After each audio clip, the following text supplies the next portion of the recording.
I'm a feminist, but when my 4-year-old nephew insisted on me putting on my wedding dress and watching Beauty and the Beast with him, I also put on my tiara, which he had not requested.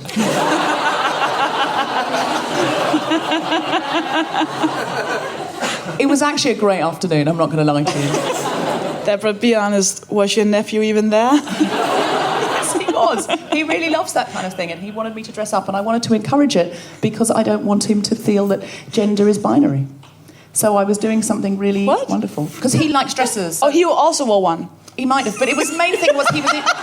You didn't see him at all? He wasn't wearing one, but he was interested in clothes. You know, he was going, can I look at your wedding dress? Because he was in a picture of me in my wedding dress.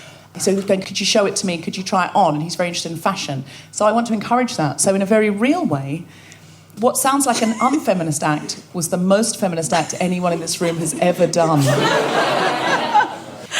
We've gotten some submissions from people, which is really exciting. We get like tweets and Facebook messages and emails and stuff from our listeners, which is so freaking excited. So I'm going to be reading some of those out. I'm a feminist, but when I was standing in the freezing cold queue for a nightclub recently, and the bouncer came down and said to me and my friend, "We can't have a couple of princesses like you shivering in the cold. In you go." I said, "Sure," and went in. I'm a feminist, but while staying at the Edinburgh Festival, we are living in a flat, and the flat upstairs is full of handsome young male comedians. Yesterday morning, I left the flat early, looking Fringe Festival tired and wearing no makeup at all, and I heard footsteps coming down behind me, so I sped up and hurried out the door, and then heard, "Hey, Deborah!" and turned around to see Nish Kumar, and said, "Hey, Nish, fancy seeing you here. I didn't realise you were upstairs this year." I did. And when he said, "Nice to see you," I put my sunglasses on and said, "Sorry, got to go, running late." You cannot, in London, it's like you just go out the door and you can just go out without makeup on any time. No big deal. But here, I look like death. I look really, really tired and terrible. So this is the very place that I need makeup. I think you said like 4 problematic things in one sentence. Like everything you just said is so wrong. You don't look like death. You don't need makeup. You don't look worse here than you do at home. You always look like this. This is why we call... I don't always look like this. Fuck you. I do not always look like this. Which why is are you saying that? Why would you say you that? always look this... This is so wrong. Listen. Nish is the greatest guy. Yeah, I know. And he's cute. Oh, wait, was it today or was it yesterday? Yesterday. Yeah, it was when he was... Yeah, because when I came down, he was like vomiting in the street. He was like, I just saw death, and I just thought that was a metaphor, but that explains everything. He was like tearing out his eyes. I feel increasingly I'm becoming the guilty half of this podcast, and Sophie's becoming the feminist half. The real reason Sofie reads out other people's I'm a feminist butts now, she doesn't have any anymore. Yeah, I'm just perfect. So it's true. She says, I just really struggle because I'm really trying to work on it and change, so I'm not going to have any. And I'm like, I've still got loads. All right, this is also a submission. I'm a feminist, but when I was watching a home improvement show with my dad and he said that plumbing was no job for a girl, I made him feel so bad about it that I was able to get him to buy me a new iPad.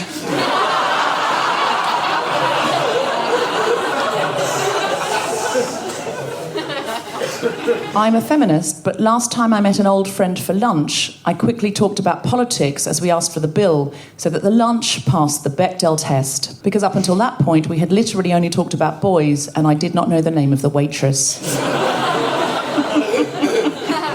Had you talked about Nish Kumar? Maybe. I'm a feminist. This is also a submission. I'm a feminist, but I have a recurring sexual fantasy about being Rapunzel, saved from a tower by a handsome prince, and I've looked into how much it would cost to get a rope of hair to recreate this with my boyfriend. I've already found an Airbnb in Ireland with a turret. It would have gotten a bigger wow if I'd been able to pronounce that word. Maybe not. I mean... Do you want to do it again just for the edit? What's a turret? A turret's like a tower. It's the, at the top of a tower. It's like a little Juliet. From Malcolm. Rapunzel, that makes sense. Exactly. Do you want to do the last line again, just for the edit? And then you know what to do. I've already found an Airbnb in Ireland with a turret. That just sounded sarcastic, Well, didn't yeah, it? when I said you know what to do, you're like, yes, encourage the fact that you can speak English. You're like, yay. Live from the Gilded Balloon at the Edinburgh Fringe, the Spontaneity Shop presents The Guilty Feminist with Sofie Hagen and Deborah Frances-White. And tonight's special guest, Evelyn Mok, talking about periods. This is The Guilty Feminist, the podcast in which we explore our noble goals as 21st century feminists and the hypocrisies and insecurities which undermine them. The theme of the show today is periods. That's right. Now, Sophie's been trying to get me to do this topic since we first began, and I've kept going, let's definitely talk about that, because I'm super comfortable talking about stuff like that. Deborah has a problem with every kind of body fluid, ever. Yes. Yes, I do. Yes, she calls it scatology. I do call it scatology. I call anything to do with the loo scatology. And periods aren't really scatology, but I'll be honest with you, I'm probably going to be talking in largely formal language. That's how I cope with it. And it's not that I don't think women should be able to talk about periods. I absolutely do, 100%. It's not near you. Sure. So today we're going to be talking You're so about close to saying some of my best friends have periods. I'm okay with it. Just not around me. Some of my best friends are definitely not fucking periods. So, Sophie, what was your challenge on periods? I think I've realized that I just automatically, if I have and I get quite serious, it hurts a lot when I have them. And I think I just assume that people really mind hearing about it, and I've never been that conscious about how I've spoken about it. So I thought the next time it hurt so much that I was going to have to cancel something, I was just going to be really, really honest about it. And it was 3 months ago, and there was a gig, and I just couldn't get out of bed. It hurt so much. I was just crouched together, and it was I couldn't even get in the shower. Everything just hurt so much. So I had to tell my manager, who's this extremely nice person, and he's incredible. He's also a friend of mine, but we have a very businessy relationship. I've never opened up about parts of my vagina before in business meetings. So I told him, I texted him, and I thought it's not enough to just say period pains. It has to be a real challenge. So I just said, "Oh, hi, Chris. I have severe period pains because of my ovaries trying to kill me. And there's this blood everywhere, and it just really hurts. If I cough, ooh. Ooh, that's that betting. So I can't do the gig tonight." And it took him longer than usual to answer me. And then I got the sweetest message, which was him really... I think he felt like he had the patriarchy on his back. Like he really had to apologize. It was the nicest message I've ever had from anyone. It was just, I completely understand that. That is absolutely okay. I am terribly sorry on you. If there's anything I can do, just do you need me? I'll send an assistant over. She'll give you medicine. I will cancel. Do you need other gigs canceled? Should I buy you a house? I can do anything. It was really lovely. That's really good. So you were honest, and it worked out well for you. And I've started doing it, so I do that now. I mean, not with the amount of details, but I try and treat it as if it was, the flu. Well, I think you've inspired that Chinese Olympic swimmer. Yeah, she was there. Also did that. Yeah, she was sitting in my room. Have you heard about this week? There's a Chinese Olympic swimmer. She got a bronze, and it was a relay team. They were expecting to get gold, and they got the bronze. And she said, "I had my period, and I was in a lot of pain." And apparently there's a big taboo in China about talking about your period. And so... Imagine. We do have a lot of expressions, and I often use idiom to Sophie, and she doesn't know what it is. Oh, was that an idiom? No, but you know what they say? Periods is a taboo in China.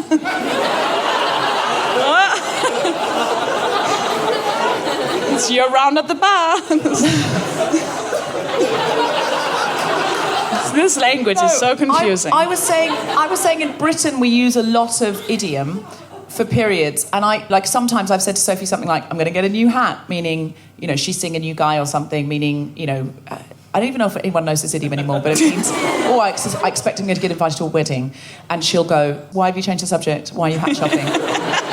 And this happens a lot to us. So I'm going to run some idioms for period by you. Okay. So the painters and decorators are in. Yeah, I think we had that in Denmark as well. Oh, do you? I think so. Aunt Flo is in town. I've heard of that, yeah. On the rag. I've heard of that. Does that stem from what I don't want to think it stems from? On the rag? Well, it's from when women used to have pieces of rag. Yeah, okay, well, that because was... when my mother was growing up, they'd cut up little pieces of towel and they'd use those. And she said the neighbours would know because you'd have to hang them on the washing line, because in Australia, everyone hangs them on the old Hills Hoist, big washing line. And she said she had a neighbour, a male neighbour, who would lean over the fence and go, see, the flags are flying? It's an Australian, yeah. Does anyone have any others for Sophie? Shark Week. I like that. Shark Week. That's fun. Anybody That's a else? fun one. Yes? Japan has invaded. Japan has invaded.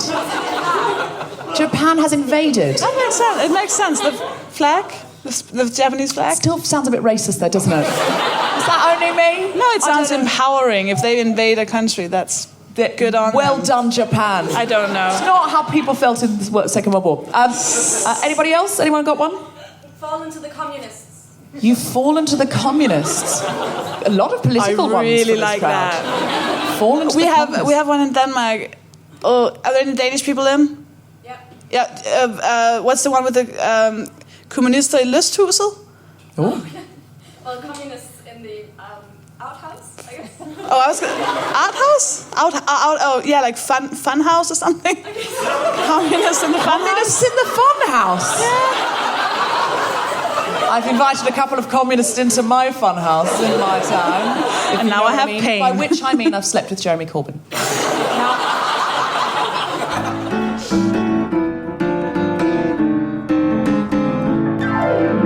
Please welcome to the stage, Deborah Frances-White.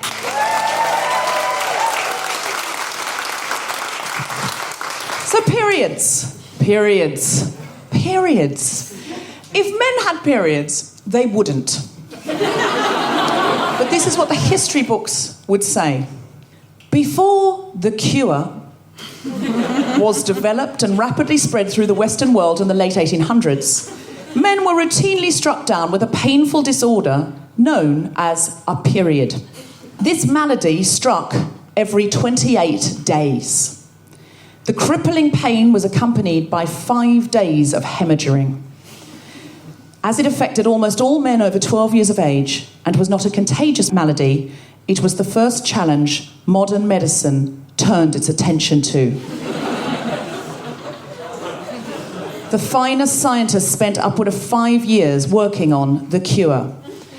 Up to Victorian times, it was routine for men to be doubled over in pain, having to take time away from their employment and find blood seeping through their clothes when the malady came upon them unexpectedly. Some had to put cotton in their underwear or insert cotton pessaries inside themselves and change them several times a day. Naturally, all of this allowed braggadocio amongst men, and they boasted of the worst pain and the most blood, proving their superior strength. Of course, 21st century men do not suffer in the same way. A simple medication alleviates all the symptoms. Of course, in ancient times, men who were bleeding and writhing in pain were seen to be especially sacred and powerful, as they were said to have the lifeblood running through them, and as such, they were celebrated. Today, men are still seen as sacred and powerful, but also pain and inconvenience-free.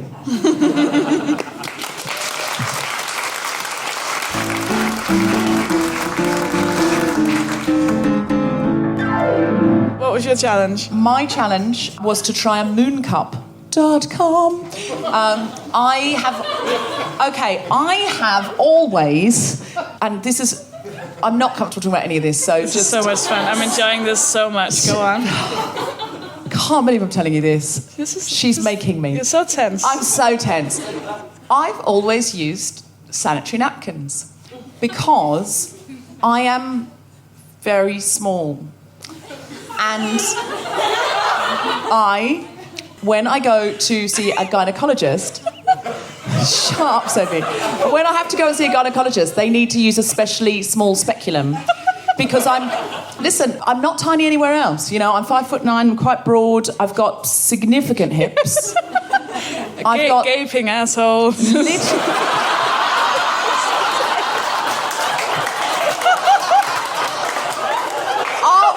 I mean, this is already difficult for me. Why are you doing this? So mean. I have... The only thing thin about me is my womb lining, which is terrible when you want to have a baby. The only person I've ever told this to, really weirdly, was an old friend from university who, I don't know how it came up. I know, it was a sitcom and it was something about tampons not being able to go in or something. He's a writer and we were joking about it and I said, yeah, I can't use tampons because I'm too small. And he went, Deborah Frances-White is a squeeze. Like that. Now, I've never heard that term. Does anyone know this term? I think it's a girl with a woman with a small vagina, because apparently I'm very tight. So I cannot... it sounds like I'm advertising myself now. I'm not advertising my vagina. I really want to ask a question, but I know it's very inappropriate, but I do think that 45% are thinking it. Oh, God, what is it? Have you had sex? Can you have... Is it like he has to come into a syringe and then... No, but penis isn't tampon. Size. Yes, but I know that's very... But when you were sexually aroused, Sophie...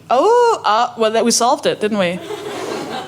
You just have to... you solved it, Sherlock. You just have to... You're the Danish Sherlock Holmes. You solved the mystery of my vagina. Yes, so I've never been able to use a tampon without pain. And I just sort of got to a certain point where I just thought, do you know what? I'm just going to use pads and fine. I'm sure other women are in this position. I don't care what anyone else does. Nobody knows. It's fine. And then I saw on the internet a lot of people talking about the moon cup. Does anyone know about the moon cup? Yes. Does anybody use the moon cup? Yes. Okay. So someone said, no! It's a little rubber cup that you twist and you insert it inside of you and then it catches the blood. And then you tip it out and you wash it out. Now, the reason for this is very, very environmentally friendly. You buy one moon cup as opposed to all of the cotton that we're constantly throwing away. So and it's amazing for people who can't afford tampons. Exactly. People who don't have access to tampons. Unbelievable for people who can't afford it, whether they're in third world country or they're here and they just don't want that expense. Because as we know, in this country, it is a luxury product, the tampon. And it's taxed as such.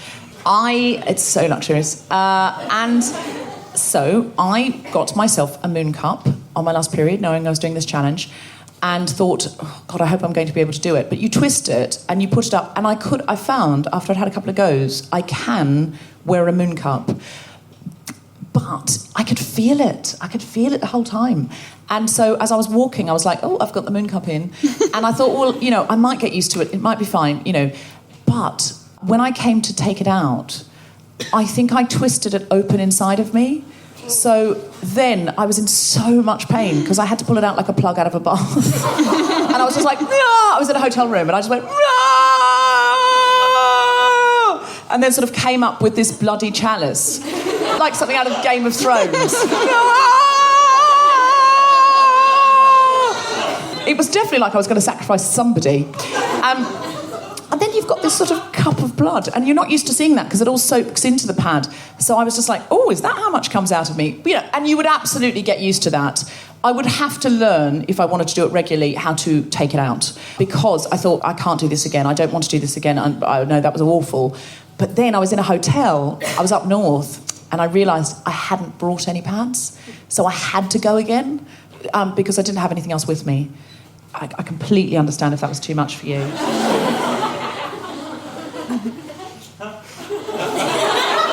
I feel like she's just gone, oh, fuck, I forgot to change my moon cup.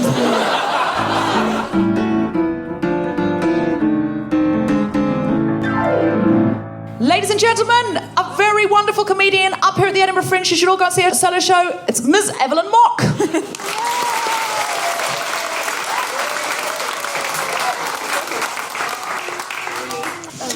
Evelyn, what do you call it?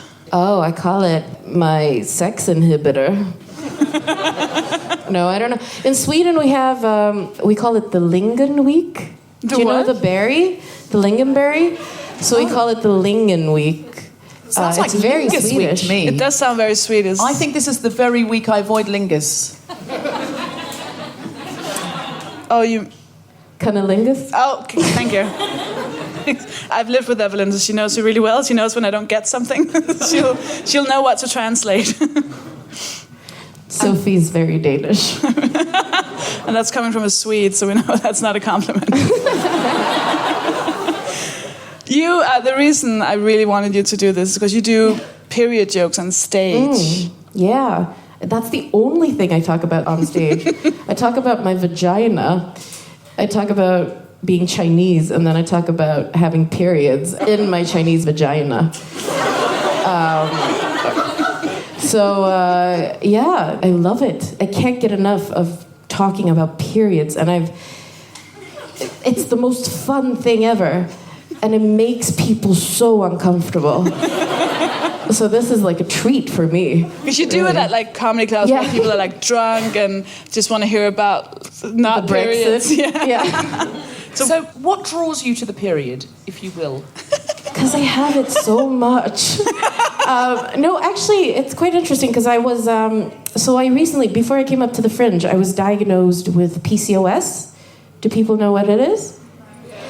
Yeah, some people do. So it's called Polycystic Ovary Syndrome, and it's basically that you develop small cysts on your ovaries, and it just makes it can cause quite a few health issues. So I was apparently undiagnosed for about 6 years or something, and I went into this kind of really big hormonal imbalance.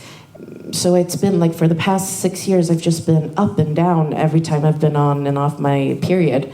And then I was diagnosed right before coming to the Fringe, and they prescribed me a hormonal supplement. And now I just want to bang everybody.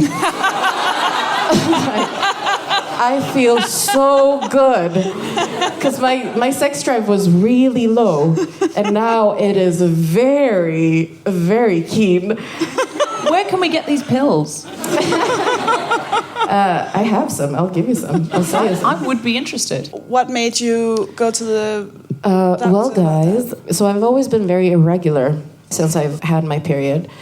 I think I Googled my symptoms a few years ago because about a few years ago, I started becoming very moody, very swingy in my moods. And so I Googled it, and polycystic ovary syndrome came up. And so I thought, okay, this seems interesting, but I never checked it up. This is the thing, though. I think because the period is so bad for everybody, we can go for 4 years with an actual disease and think, it's just that time of the month. And that should really actually tell men something about how painful it is that you would not notice because you would think, I just have extreme period pain. And I completely understand, sir, if you do need to go now. But at the same time, oh no, it's not you. I'm so sorry. It's a hot woman. And, I mean, hot. They don't have periods. Physically hot. I meant physically. She was waving herself. I think she got too hot. I think she overheated. I don't mean that was a hot woman. Maybe she's in menopause. But isn't that interesting though? The idea that we can have a disease that we don't know we have, and we just put it down to period pain. Women just go, if you've had period pain so bad you've had to take time off work.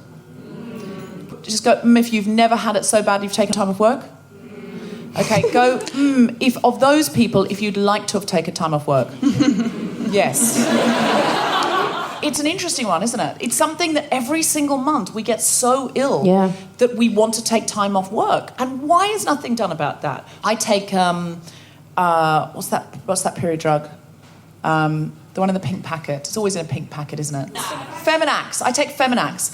And it's just really expensive, regular, like ibuprofen or something. And they basically go... it's just the pink paracetamol. It's pink paracetamol. It's like, feeling bad about this? Let's put Fem in the title and put it in a pink box and charge you extra. But it's a bit weird that half the population every single month is really suffering and writhing and less able to do stuff. And nobody says anything about it. We just continue on. Well, actually, when I was first diagnosed, they told me that there was no treatment for it. So I was like, oh, cool. So I'm just going to continue living like this. But then I had a very long period, 4 months, thanks. And Shit. Whoa. by that point, so they were like, okay, we need to give you a tablet so that you can stop it. And after I started taking that pill, I feel like a person again. I haven't felt this way in probably 6 years. So there is a treatment out there, but I don't know, maybe people just haven't, as you say, the patriarchy hasn't taken the time to research it. But we don't, and if we don't talk about it, that it's really hard to, force people to focus on it, I guess. I remember the first time I started taking, what do you call that, in English? If you take it, the birth control, there we go. When I was like, I must have been 16, and it really affected my hormones, and I was so sad. And I remember calling a doctor, and I felt like I was like apologizing for being so annoying. And I was like, I'm so sorry for calling you with such a stupid question. It's just that I'm taking these pills, and ever since I started taking them, I feel suicidal. And he was like, stop taking them. I was like, oh, good point. But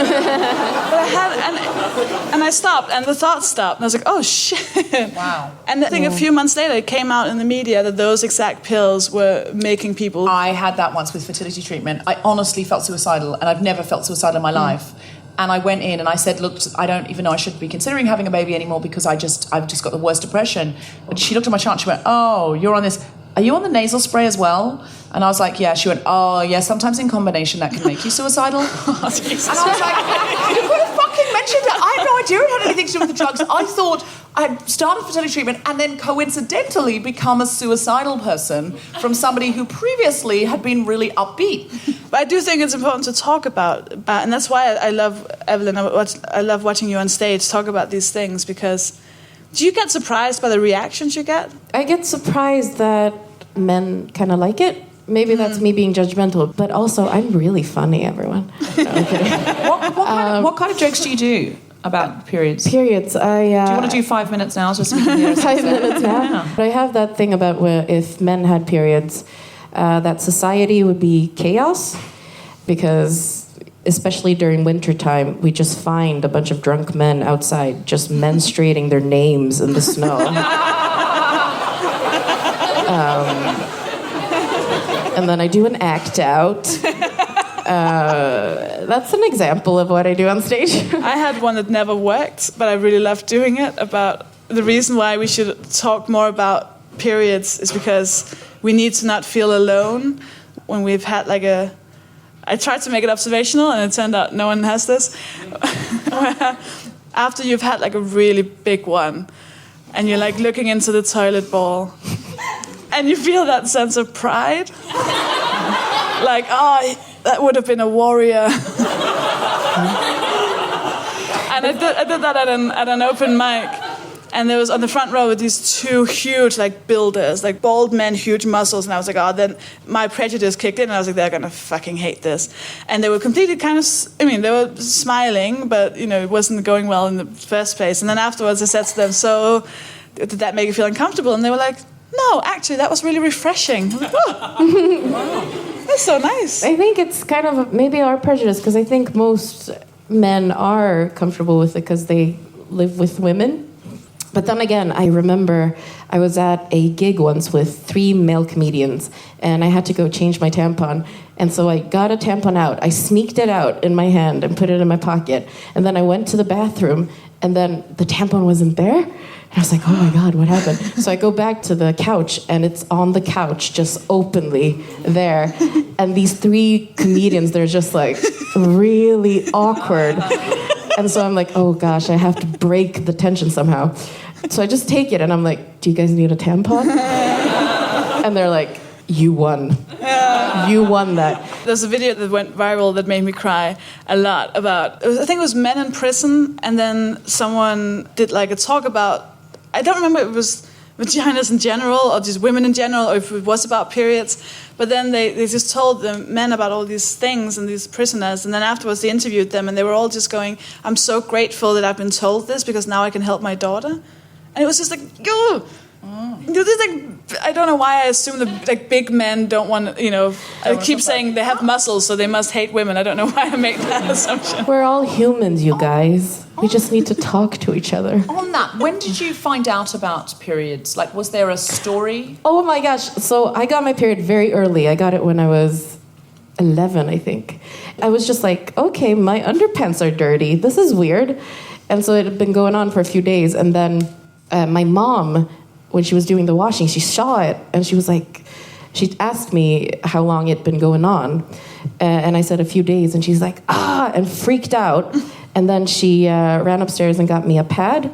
But she didn't mention what it was. She never mentioned it because I'm Chinese and we were very repressed.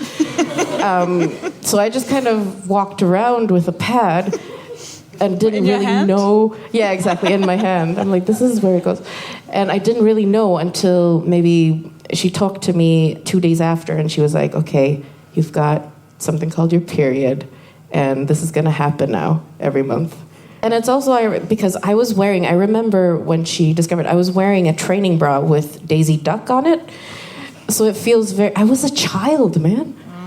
My mom had this calendar where she would mark her periods, but she would write 1B, like first, and then like in Danish, like the bleeding day. It would just call it that, so the 1B. But I didn't know that because my grandfather's name is Ib, which is IB. So I thought she was just, every month she would just write his name in the calendar. So when I got mine, I was like, I think we need to call Granddad.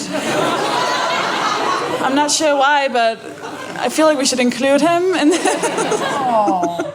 I remember seeing an ad on television and saying to my mother, it was for tampons or something, and saying, what's that?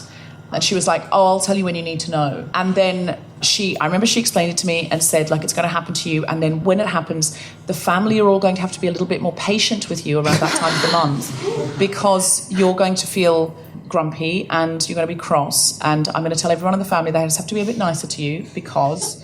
What you're looking? I'm just like knowing myself as a child. If my mom had said that to me, I would just be like, "Oh, I'm still on my period. I have a period. You should all be nice to me all the time."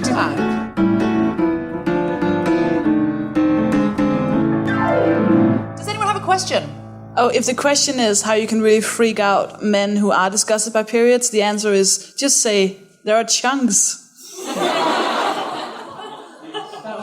Don't and apparently. You guys. What's the question, sorry? My question is, if you had the power to magic away your own period or everybody else's period, or do neither, what would you do? I would take away mine. Just look it up for me. I'm looking forward to menopause. Like, I really want that to happen. Oh, it's a tricky one. I think I might take away everyone else's. Because I would just feel so bad otherwise. Because I would feel like I could magic away the periods of everyone, but also at the same time, you could be like a matcha. You could be like, oh, guys, I'm the woman with the period. Oh my god. I feel I would be but also I would feel like a Moses to all other women in the world.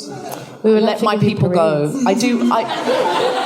I'm adopted and I have a Moses complex. I made it up myself, but I bet other adopted people have it. That I feel like I was saved in a basket and sent down a river of reeds for something. And I'm starting to realise it's for Guilty Feminist. So, like, let my people go. Let my people go.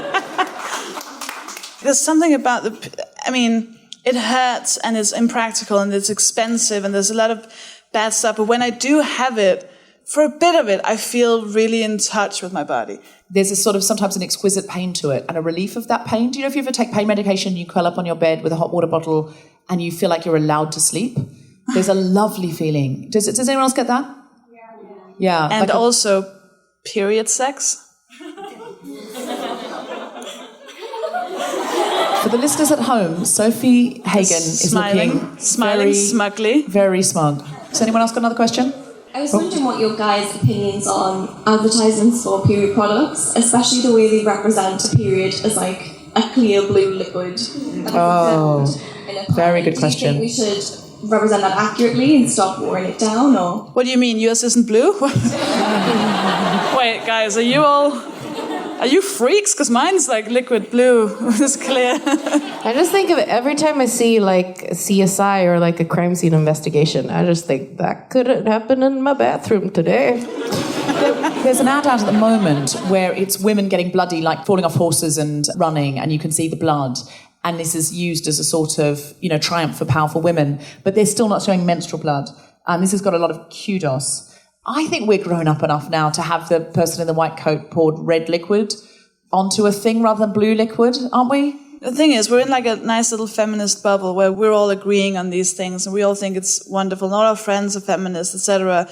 But there are people out there who are just not okay with it. And that should change. And so I do think we should just be really provocative about it and just show it as it is. If you're being taught from your child that it's a completely normal and natural thing and it's not disgusting or unclean or anything, then it won't be a problem. It's because we see the blue liquid and then... My issue with period advertising is that everyone's running and jumping all the time. So I never feel like running and jumping. Exactly. It's like, wear white trousers and run down a beach. Fuck off! I want to be curled up in my pajamas watching Netflix. And eating 12 Ben & Jerry's. I want to be watching Orange is the New Black with a really nice sort of dark chocolate. I do not want to be running down a beach in white trousers. Not interested in that at all. And no cartwheels, no motorbikes. Those are two, they're right out. At any time of the month. Cartwheels and motorbikes. Do you have anything to plug?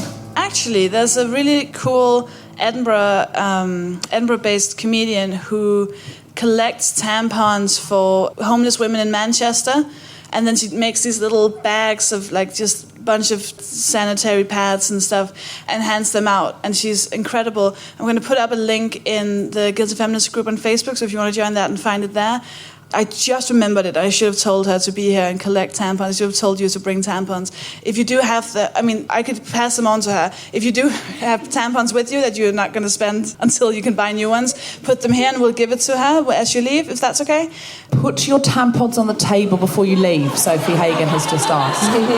Declare your tampons. But she's so incredible. It's great. It's great. It's just an unusual request at the end of a Fringe show. Every time she does a comedy show, she has a bucket by the table at the entrance, and she tells people who want to go and see her show to bring them. Most people on the Fringe ask for money in their bucket, but we are asking for tampons in our bucket. I'm doing a show called Global Pillage, which is a spin-off of this show from a representation challenge. It's a comedy panel show where we book diverse comedians, and it's two teams of comedians versus the hive mind of the audience. All the questions are cultural diversity, so you get to play. And also, if you would like to join our Guilty Feminist podcast group, the Guilty Feminist podcast on Facebook, at GuiltFemPod on Twitter. Please give it up for Evelyn Mok. You have been listening to The Guilty Feminist with Sofie Hagen, me, Deborah Frances-White, and our special guest, Evelyn Mok. The recording engineer was Gary Boyle. Music was by Mark Hodge. Producer was Tom Salinsky for the Spontaneity Shop. Thanks to everyone at the Gilded Balloon and Butler and everyone at SoTV, as well as all of you for listening. For more information about this and other episodes, visit guiltyfeminist.com.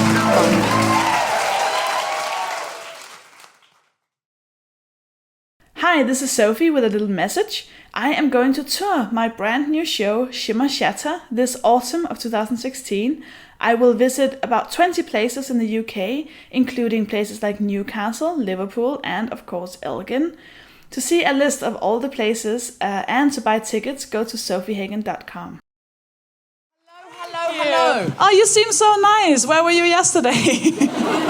And if you were here yesterday, you also seemed nice.